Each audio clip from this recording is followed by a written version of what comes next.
Hi everyone, thank you for tuning into this presentation. My name is Sotoodeh and I'm a PhD candidate at Emory University. Today I will be presenting my recent work with a few colleagues on detection and interpretation of pressure ulcer injury in unstructured clinical notes.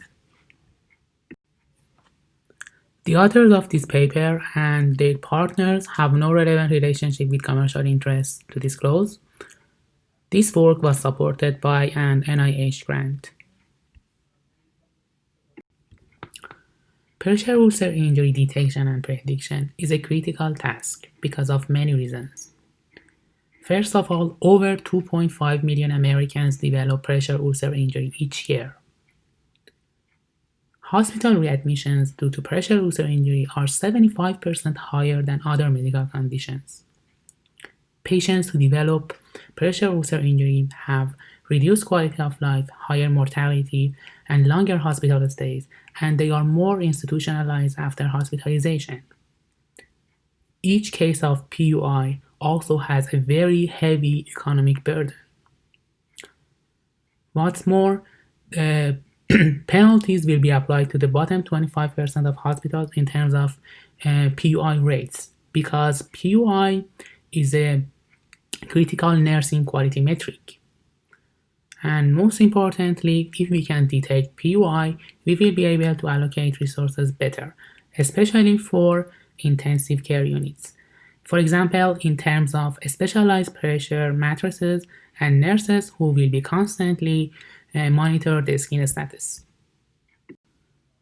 There are a couple of existing challenges in PUI assessment and PUI detection research. First of all, the way that a hospital is assessed in terms of how it's doing for PUI cases is a quarterly assessment of one hospital in a single day, and this is very problematic. First of all, it's manual, and because of that, the nurses who are assessing the cases for that one day might have disagreements. In fact, there is research that shows that there is substantial conflict and disagreement between nurses for PUI cases and its stages. Also, this very infrequent assessment does not provide any opportunity to change practices that might be leading to higher PUI rates. In practice, Braden scale is used in hospitals to assess the risk of a certain patient developing PUI. But again, the research has shown that a Braden scale does not effectively reduce the rate of development of PUI.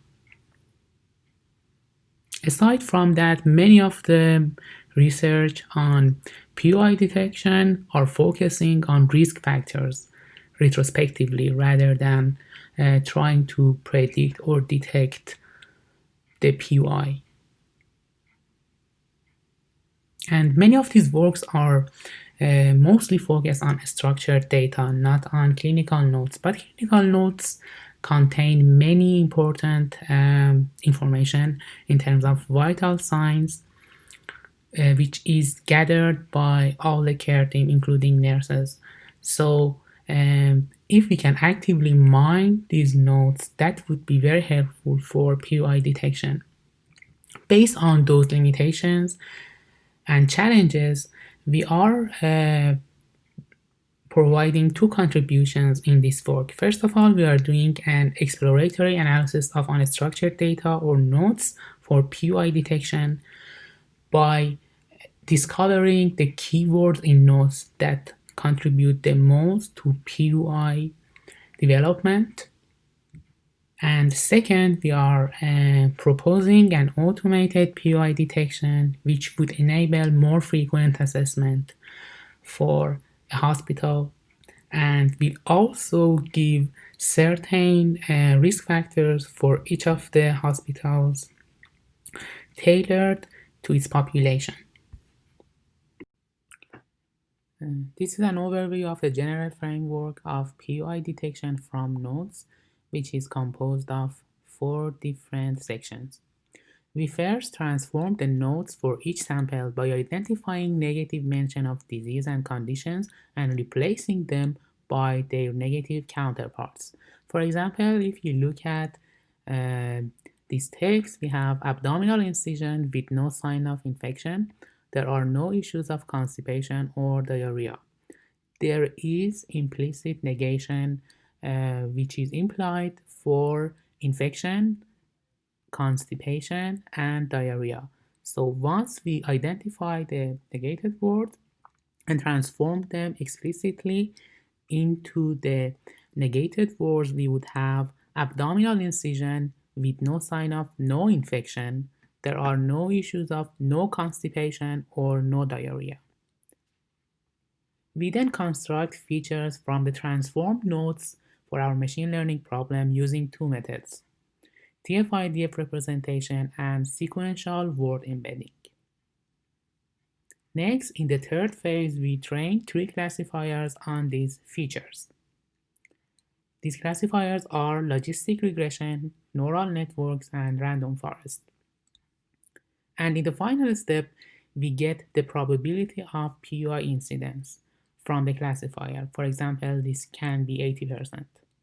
Furthermore, we can look at the relative performance of classifiers in PUI detection and closely analyze the significant keywords contributing the most to PUI development, which is possible only in cases of logistic regression and random forest classifiers. For the first phase, negation detection for nodes, we employ two consecutive steps. We first use a tool called Spacy to extract all mentions of named entities like diseases, medical conditions, and chemicals. In the next step, we use another tool, Regex, which uses regular expressions to identify negation patterns in text and limit their scope by setting boundaries around them. This tool also filters out sentences that only seem to be negative, but really indicate presence of the condition. For instance, if within a passage we have this sentence, showed no evidence of congestive heart failure or pneumonia, here no evidence implies that congestive heart failure and pneumonia were absent in the patient. This will be transformed into showed evidence of no congestive heart failure or no pneumonia to reflect that negation. This negation detection and using a negation-aware version of nodes instead of the original to construct features enables the classifier to more readily adopt these negated expressions for its prediction, should they be important for that task. To construct our features, we use two different representations widely used in natural language processing applications: TF-IDF representation and sequential word embedding representation. For TF-IDF representation, we use the most common 4,000 words in the whole corpus of nodes and their frequencies as features. For sequential word embedding, we used a sequence of 600 words for each document and an embedding size of 100 to represent each word in the feature space. We chose three representative baseline models: logistic regression, random forest, and neural networks, because first of all, logistic regression is very simple and interpretable and intuitive. Random forest has less interpretability, but usually achieves better performance compared to logistic regression. And finally, we used neural networks as one of our baseline models because it has a great success in many of natural language processing applications, although neural networks is the least interpretable and most complex among the three. For logistic regression and random forest, we use the TF-IDF representation as features, And since we are using a sequence model for our neural network, we use the sequential word embedding representation. For each of our experimental configuration, we split the data into 68% training, 12% validation, and 20% test. Finally, we repeat each experiment 30 times to ensure generalizability. We use Mimicry, an openly available dataset that has 49K hospital stays. Here, samples are individual hospital stays, and features will be concatenated nodes of each stay. We establish the label for each stay by looking at its ICD-9 codes and nodes. If any of the ICD-9 codes in this list is found, that stay is positive from an ICD-9 perspective. Likewise, if any of the keywords is found in the nodes of a stay, that stay is PUI positive from a nodes perspective.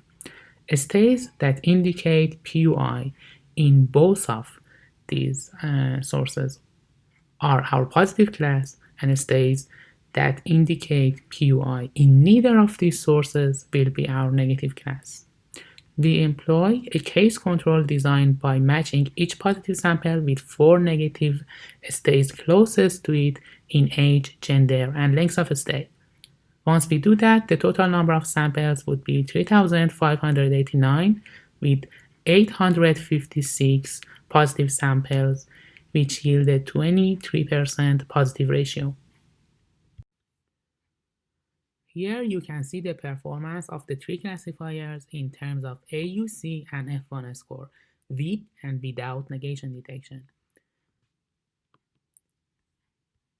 First, we can observe that random forest performs the best, followed by logistic regression and neural networks, which performs the worst. We observe the greatest benefit in using negation detection for logistic regression classifier. Similarly, negation detection improves the performance of neural networks and random forest too. So overall, negation detection boosts prediction of all three classifiers. Here we compare the 10 most significant words in logistic regression and random forest classifiers using negation-aware and untouched nodes. We can extract the significant words for logistic regression using the learned weights, and for random forest using the count and level of splits made on each feature across all trees. First, notice that among the 10 most important words indicating negative class, 5 and 4 words are the direct result of negation detection in the two classifiers. Also, words from the negation-aware version have comparatively higher weights than their untouched nodes counterparts, showing their higher contribution. Finally, some words in the 10 most contributing words for untouched nodes are just non-specific general descriptors. These all show that negation detection contributes greatly to classification. We also looked into how closely words only discovered using negation-aware nodes and the negated words themselves overlap with medical literature on PUI. Words such as no erythema are consistent with the updated definition of stage 1 pressure ulcer injury. Also, words such as swan gas and no tube indicate PUI-related medical devices. Similarly, words like PACU, post-anesthesia care unit, and sedate are related to special care units where PUI happens more often. Interestingly, words such as no secretion, no stool, independent, no obstruction, and multipodes are all terminology related to Braden risk score. Also, diuresis, which was recently identified as a predictive feature for PUI in ICU, is found in these words. Finally, in terms of the risky comorbidities, we have no insulin, indicating diabetes, glycemic control, and no hypotension and no infection. These all show that the features that were prominent overlap greatly with medical literature on PUI. In conclusion, we showed how nodes can be used for automatic PUI detection.